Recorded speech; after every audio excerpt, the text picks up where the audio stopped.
अस्सलाम वालेकुम। मैं फरहत इकबाल आपसे मुखातिब हूँ। मैंने आपसे चंद दिन पहले आपसे अपनी एक वीडियो शेयर की थी जिसमें मैंने ये कहा था कि जो भी मुअज़्ज़ज़ जज जानबूझकर किसी फरीक के खिलाफ नुकसान देने की खातिर जानबूझकर कोई फैसला करता है तो उसके खिलाफ अगर कोई कंप्लेंट या शिकायत मौसूल होती है तो उस पर फैसला जल्द किया जाए ताकि उस मुअज़्ज़ज़ जज को पता चले कि मैंने कहाँ गलती की है। अगर किसी से कोई पैसे लेके फैसला किया है, किसी से सिफारिश या किसी के दबाव में आके कोई गलत फैसला जानबूझकर किया और पता है कि मैंने ये गलत फैसला किया है तो उसको सज़ा होनी ज़रूरी है, क्योंकि जब क़यामत के रोज़ उसका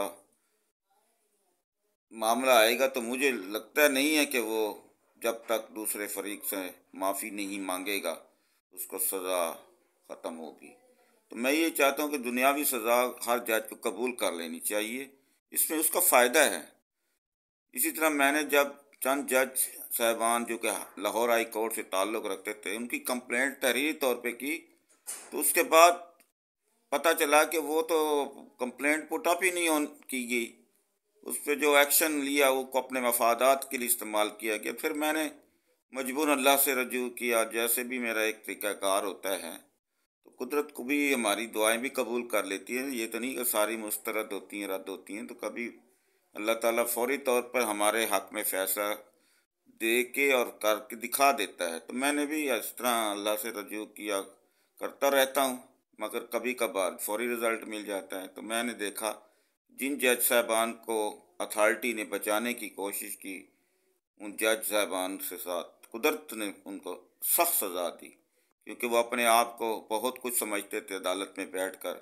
मैं तो ये कहता हूँ कि बाज़ औक़ात तो बस माफ़ करे कि जज कुर्सी पे बैठा हो तो वही समझता है कि मैं ही खुदा हूँ, जो फैसला करूँगा तो उस पर ही अमल होगा। तो इस तरह के कई जज हाई कोर्ट में आए और मैंने उनके खिलाफ शिकायत की, जिनमें 5 जज साहबान को मैंने मुंतखब किया जो कि फौरी तौर पर मेरी कंप्लेंट के बाद पता नहीं क्या हुआ कि वो जज नहीं रहे। ये कुदरत ने उनका किया। बहरहाल मैं ये चाहता हूँ कि हर जज के खिलाफ जो भी कंप्लेंट आए तो अथॉरिटी को चाहिए कि उसको विद इन 1 वीक या 2 वीक्स जो है उसको डिस्पोज ऑफ करे, क्योंकि इस तरह लंबा काम करने से इख्तलाफात बढ़ जाते हैं और बाज़ औक़ात दुश्मनियाँ भी पैदा हो जाती हैं, क्योंकि जज किसी भी ज़रिए से फिर उसको नुकसान देता है आउट ऑफ कोर्ट। किसी फरीक को कह देता है कि इसको पार कर दो, ये इसको ये नुकसान पहुंचा दो, तो वो भी एक फरीक बन जाता है। तो मैं ये आप लोगों से अर्ज़ करता हूँ कि मैं इस मामले बड़ा मोहतात रहता हूँ कि किसी भी जज को कुछ सज़ा ना हो, मगर वो कुदरत जब सज़ा देती तो मैं अल्लाह से हाथ जोड़ कर माफ़ी मांगता हूँ, काश मैं उसके खिलाफ कंप्लेंट ना करता। अगर मैं कंप्लेंट की है तो उसमें कोई वजूहात थी। बहरहाल मैं यही अर्ज़ करूँगा कि जल्द से जल्द कौम के मफाद के लिए, कि कौम जो है बहुत पूरी तरह नाइंसाफ़ियों की वजह से मफलूज हो चुकी है। नाइंसाफ़ियाँ हर जगह पे होती हैं, हुकूमत भी करती है, हुकूमत के जो इदारे हैं वो भी करते हैं।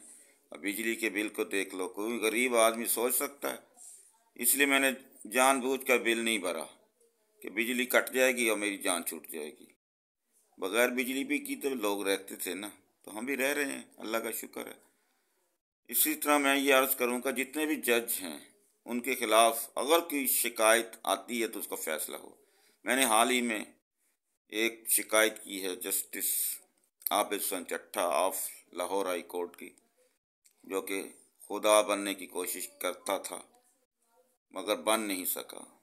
अदालत में उसने मुझे धमकियां दी, दूसरे फरीक के सामने मुझे परेशान किया, मिसकंडक्ट सख्त तरीन किया। तो मजबूरन मुझे उसके खिलाफ सुप्रीम जुडिशल काउंसिल को ये रेफरेंस भेजना पड़ा कि ये इस लायक ही नहीं है कि अदालत में बैठ के ये कोई अच्छा फ़ैसला कर सके। मेरा मामला था माली मामलात, कि मैं ये कह रहा था कि मैं एक टीचर था, मेरे तनख्वाहें मेरे अकाउंट में नहीं आई, बैंक ने भी लिख के दिया है, और ख़ुद जिन्होंने भेजा है कि दावा किया है वो भी कहते हैं यार हमें गलती होगी, हमारे रिकॉर्ड पे गलती से एंट्री हो गई है, हमें माफ़ कर दो। मगर आबिद हुसैन चट्टा का नहीं, मैंने तो आपको सज़ा देनी देनी है, मैंने तो आपसे लड़ना ही लड़ना है। मैंने कहा भाई लड़ लें आप तो अब बैठे हैं कुर्सी पे, कभी मेरा मौका मिलेगा तो फिर आप मुझसे छुपते फिरेंगे। तो ये तो वक्त की बात है ना, जब वक्त आता है तो फिर बड़े बड़े वक्त लोगों पे वक्त आ जाता है। मैं दावा तो नहीं करता, लेकिन मैं ये ज़रूर कहता हूँ कि अल्लाह ताला की लाठी बेआवाज़ है। तो जो मेरे मुखालिफ हैं, एक ऐसे वक्त भी आता है तो वो मुझसे माफ़ी मांगते रहे हैं और मैं माफ़ कर देता रहा। इस सिलसिले में एजुकेशन डिपार्टमेंट का ही ऑफिसरान जो रिटायर हो चुके हैं, मैंने उनको माफ़ किया, जिन्होंने मेरे खिलाफ शिकायत बनाने के बाद मेरी तनख्वाहें बंद कर दी। तनख्वाहें बंद करने के बाद मुझे जिस्मानी नुकसान पहुंचाया, मेरे घर वालों को परेशान किया। बहुत सारी बातें हैं जो मैं शेयर करूंगा किसी वक्त किसी नुमाइंदे से बात करके, कि आप अगर ये चाहते हैं कि मैं एक मुकम्मल किताब लिखूं इस मामले में, तो इसके लिए मैं पहले कुछ बातें आपसे शेयर करूंगा, आपके नुमाइंदों से शेयर करूंगा, ताकि ये बता दूं कि मेरी किताब लिखने का मकसद क्या है। अब आपसे यही इल्तजा है कि मेरी ये आवाज़ चीफ जस्टिस सुप्रीम कोर्ट को पहुंचाएं कि जनाब फरहत इकबाल की दरख्वास्त जो 21/11/2023 को आई है, उसका बारे में आपने क्या फ़ैसला किया है? क्या ये आपका हक नहीं है उनसे पूछें? मेरे पास इतनी हिम्मत नहीं है माशी तौर पर कि मैं जाकर इस्लामाबाद धरना दूँ और वहाँ बैठ के इमरान खान की तरह अपने मुतालबात मनवाऊँ। मैं तो अदलिया के अंदर अपना हकूक़ तलाश करता हूँ अदलिया के ज़रिए, मगर अब अदलिया के एक जज मेरे डेड अगेंस्ट हो जाए, मेरे ख़िलाफ़ हो जाए, पर्सनल हो जाए, उसकी वजूहत मैं किसी वक्त आपको बताऊँगा, या आप मुझसे फ़ोन पर रब्ता करके पूछ सकते हैं या मैसेज कर सकते हैं 030177507119। इसमें आप मुझे पूछ सकते हैं कि आप आला अदालत के जजेस के ख़िलाफ़, चंद जजेस के ख़िलाफ़ क्यों थे, और आज भी चंद जज साहबान, यही मैं अर्ज़ करूँगा कि मोहम्मद शानकुल साबिक justice of Lahore high court की वजह से मुझसे लड़ते रहते हैं। अदलिया के अंदर ऐसी माहौल बन गया है कि अगर एक जज के खिलाफ कंप्लेंट कर दी जाए तो सारे इकट्ठे हो जाते हैं और जनाब वो कहते हैं जी ये गलत काम है। मैंने कौन सा गलत काम की? कंप्लेंट है, कानून के मुताबिक पेश की है, तो क्या मैं अर्जी अपने रब को भेजूं, उससे कहूं कि इसको मेरे रास्ते से हटा दे जिस तरह दूसरों को हटाया है? तो मैं तो एक कानून का सहारा लिया है, उसके तहत मैंने बल्कि अच्छा किया है ताकि दुनियावी सज़ा उसको अगर मिलनी है तो मिल जाए। रोज़े क़यामत तो फिर मेरा तगाज़ा सख्त होगा कि जब मैंने अपनी अमाउंट किसी बैंक से वसूल नहीं की, आप कैसे कहते हैं कि ये आपने रकम वसूल कर ली है? अगर मैं आबिद हुसैन चट्टा साहब को कहूँ आपने 2 करोड़ रुपया हुकूमत के ख़जाने से निकलवा लिए हैं, आप मान जाएंगे? यही मेरा केस है। मैंने बैंक से पेमेंट नहीं ली और वो कहता जी पेमेंट हो चुकी है, पेमेंट ले ली है, और इस वजह से वो मुझे नाराज़ भी हुआ। सख्त तरीन मतलब अल्फाज जुमले का है जो मैं दोहराना नहीं चाहता। तो मेरे फरीक भी मेरा साथ दे रहे हैं, रिस्पोंडेंट्स हैं जो केस के, वो कहते हैं यार ज़्यादती की है, आबिद हुसैन चट्टा ने ज़्यादती की, हमने पेमेंट आपको करनी है वो कर देंगे, मगर उसने ज़्यादती की है। तो इसलिए मैं ये अर्ज़ करूँगा कि जो भी जज गलत फैसला करता है उसको सज़ा फौरी दें, इंक्वायरी करें, फौरी तौर पर उसका एक्शन लें। क्यों आप उसको जो है ना मुमलिकत के अहम ओहदे पे बैठे हुए लोगों या जज को या शख्सियत को प्रोटेक्शन दे रहे हैं? ये चीज़ अच्छी नहीं है। अगर हर इंसान के लिए, हर शहरी के लिए कानून बराबर है, तो वे जज कोई मावरात शख्सियात नहीं है कि उन पर कानून लागू नहीं होता। हर जज को चेक एंड बैलेंस होना चाहिए, क्या रिश्वत तो नहीं ले रहा, क्या वो किसी के दबाव में फैसले तो नहीं कर रहा। ये चीज़ें मॉनिटर करनी चाहिए, खुफिया एजेंसियाँ भी इसको मॉनिटर कर दें, क्योंकि ये जो हालात हैं ये बता रहे हैं कि मैं 33 साल से हाई कोर्ट में पेश होता जा रहा हूँ, पेश हो चुका हूँ, 33 साल हो गए, 1990 में मेरी फर्स्ट अपेयरेंस है। तो मैं ये सारी बातें किसी वक्त आपसे शेयर करूँगा, तो क्योंकि ज़िंदगी का तो भरोसा नहीं, लेकिन मैं चाहता हूँ कि जो कुछ 33 सालों में मैंने अदलिया के अंदर देखा है तो मैं आपको शेयर करूँ। ज़्यादा तौर पे मैं हक़ाइक़ के मुताबिक जो एविडेंस है वो मैं पेश करूँगा कि क्या क्या इन 33 सालों में मैंने देखा है, ऑब्ज़र्व किया है, और हर डिपार्टमेंट के अंदर जितनी करप्शन हो रही है उसके खिलाफ मैंने कितना काम किया। मैं क्यों एजुकेशन के ख़िलाफ़ काम नहीं किया? एजुकेशन वाले खामखा मुझसे नाराज़ रहते हैं। मैंने सरकारी तमाम इदारों के ख़िलाफ़ मैंने जो काम किया है, करप्शन के ख़िलाफ़, उनकी अंदर जो रिश्वतखोर बैठे हुए हैं उनके ख़िलाफ़ जो काम किया है, वो मेरा सबसे कीमती असासा है। ये जो नैब वाले कहते हैं ना 0% कम करप्शन, ये खुद जो है नहीं चाहते करप्शन ख़त्म हो। ये स्लोगन बनाया हुआ है, कौन ख़त्म करेगा? नैब वाले ही ख़त्म करेंगे, एंटी करप्शन ख़त्म करेंगे, FIA ख़त्म करेंगे। FIA तो खुद मुलव्वस हैं, लोगों की इंक्वायरियाँ जो है कई कई साल से पड़ी हुई हैं, वो मुकम्मल ही नहीं करते, फाइनल ही नहीं करते। 3500 अफराद की बोगस तकर्रियाँ नेशनल बैंक में हुई हैं और उसका कोई हिसाब ही नहीं ले रहा। इंक्वायरी चल रही है, 10 साल से इंक्वायरी चल रही। हर इदारे में ऐसे होता है, हो रहा है।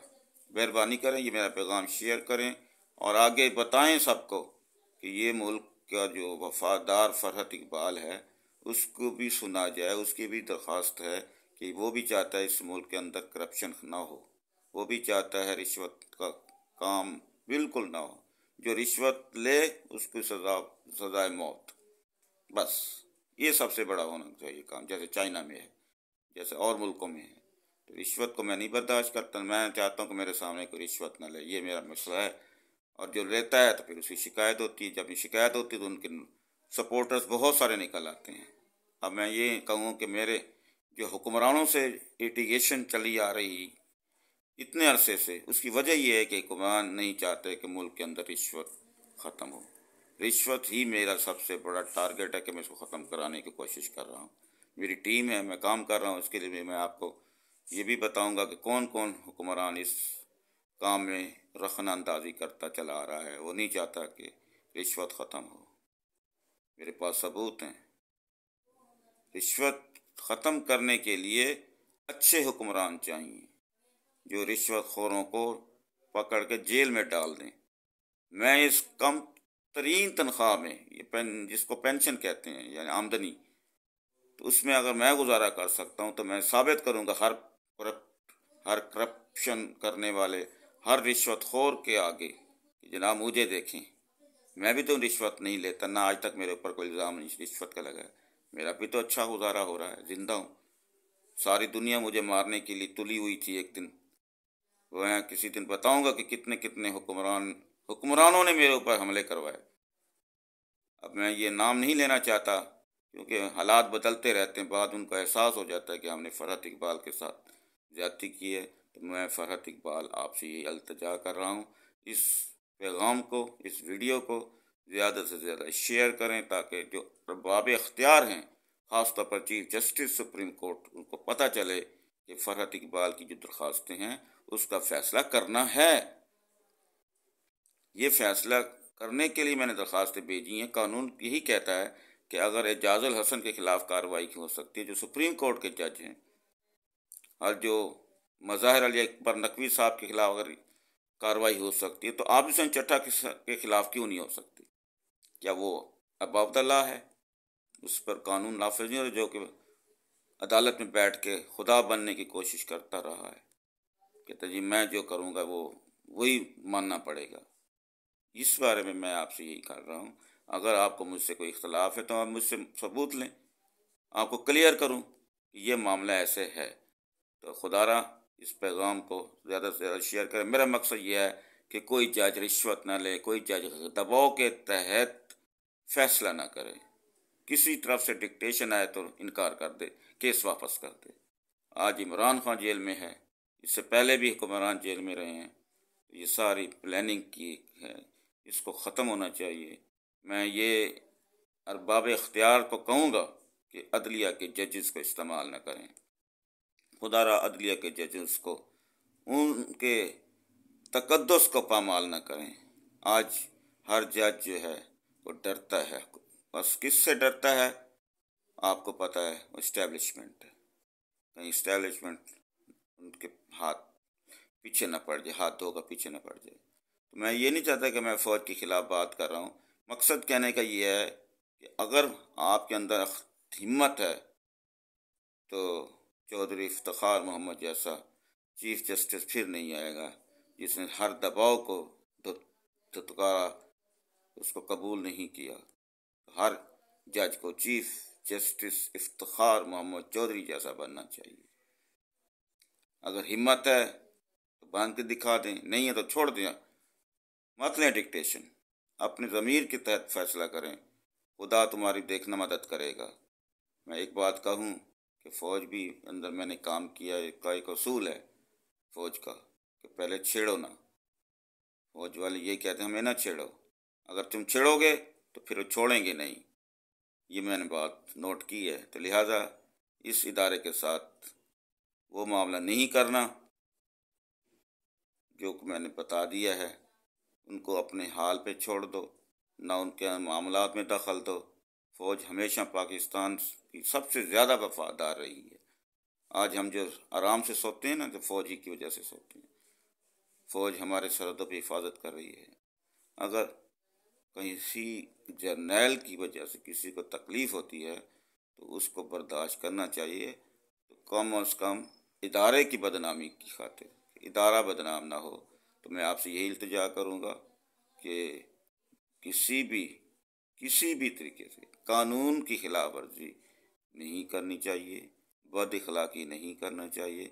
इंसाफ के कुर्सी पे बैठकर इंसाफ ना करना सबसे बड़ी नाइंसाफ़ी है। आपको अल्लाह ने एक मौका दिया है। आज कितने लोग हैं जो आपसे ज़्यादा काबिलियत मगर वो जज नहीं बन सके। हाई कोर्ट के जज भी देख लें, सुप्रीम कोर्ट के जज भी देख लें, सेशन जज भी देख लें। तो खुदा इस मौके से आप फ़ायदा उठाएं, मुल्क को कुछ दे के जाएं, इस कौम को कुछ दे के जाएं। दुनिया से जाना तो है मगर फ़ख्र से आप जाएं कि हमने कौम को इंसाफ फराहम किया है। कानून के तहत जो साफ दिया जा रहा है वो गलत है। इंसाफ और चीज़ है, कानून और चीज़ है। हमारी ये अदालतें कानून की अदालतें हैं, इंसाफ की नहीं है। इसको इंसाफ की अदालत बनाने के लिए इंसाफ के मबनी कानून बनाने चाहिए। पार्लियामेंट को चाहिए कि वो जितने नाइंसाफ़ी पे मबनी कानून हैं उनको ख़त्म करें और इस्लामी निज़ाम का निफाज करें। जिस मुल्क का मकसद है, जिस मकसद जो कि इस मुल्क का मकसद है, क्या में पाकिस्तान का मकसद क्या है? इस मुल्क में इस्लामी निज़ाम नाफिज होगा, अदलिया का भी और तमाम जितने भी इदारे हैं इनमें इस्लाम की निज़ाम की झलक नज़र है। बहुत बहुत शुक्रिया। इस वीडियो को शेयर करें ताकि तमाम पाकिस्तानियों तक मेरा ये पैगाम पहुंच जाए। बहुत बहुत शुक्रिया, आपका बहुत एहसान होगा। अल्लाह हाफिज़।